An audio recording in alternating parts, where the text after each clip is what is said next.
An average day, most of the time, starts off, you show up in the morning, at least at some of the schools I've had, especially like in Hawaii, we show up in the morning, go for a run or go walk up a mountain, and then, later come back later on in the morning and do some training, take a break in the afternoon, or shortly after lunch, and then we'd get back in the afternoon and train. So it really depends on where you're at, but more than likely you have a morning class and an afternoon class. And then in that window, there'll be some sort of a workout with those two, either before or after. So kind of like strength and conditioning, or just like body weight? It can actually be a combination of everything. I've seen some where it's like a mix of CrossFit and yoga. I've seen some where it's been a mix of powerlifting with more explosiveness and stuff like that. So it really depends on, and everybody has a chance. I mean, depending on who's running the program, most of it is based off what we see in the class. So if we see our students not being explosive, or we see you maybe needing a little more, what we were talking about earlier, a little bit more muscular endurance, then we'll do, high reps, a lot of exercises, high reps, just to kind of build up that endurance. What is the average pay of a jiu-jitsu coach? How does that work? Yeah. So I think if you were to work at a gym, like say like if Planet Fitness offered jiu-jitsu, you get paid for hourly, whatever contract that is. I don't know exactly what that is, that contract would be. From what I know about it, normally you're getting paid however many students you have. So a lot of times it depends on your school. Some people will kind of associate themselves like the Gracies, Atos, or something like that, because what that does is that gives you a little more visibility.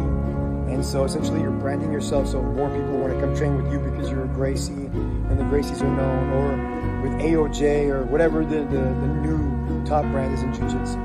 So it's not consistent. I probably know a lot of broke jiu-jitsu coaches, and then I know some that are really well off, so it depends on where you're at. So I've heard that when students get better, it's like climbing up the ranks, they can start teaching classes, they give you a cut, and something. You could do that too. Most of the time, I'd say that I've seen that happen with like brown belts when they're getting up there, and when they get bigger, perhaps you have a lot of white belts that are showing up. You say, hey, I'm going to pay the brown belt and the purple belt to do the white belt class, and I'm going to train everybody else.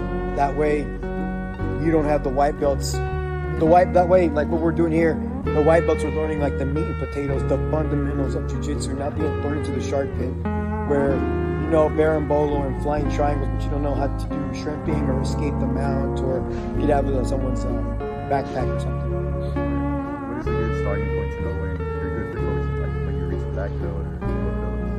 Is there any kind of requirements? I don't know, honestly. I don't know.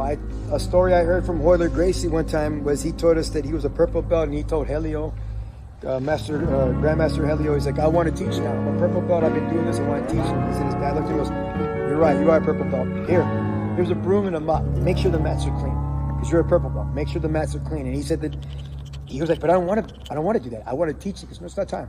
It's not time. And it makes sense, because after you're done coaching, you want to make sure the mats are clean. Or maybe to your point, after you get done, hey, Gael, you mind doing the mats for me? Yeah. I want to make sure that you know how to clean the mats, because the mats are got to be clean for everybody. No one gets stabbed, get some sort of infection or anything like that. So I go and check back. Hey man, Gael did a good job. You know what?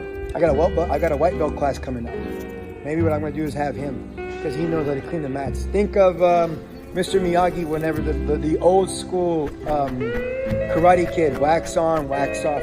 That was for no other reason but you're blocking punches, right? But why am I doing wax on, wax off?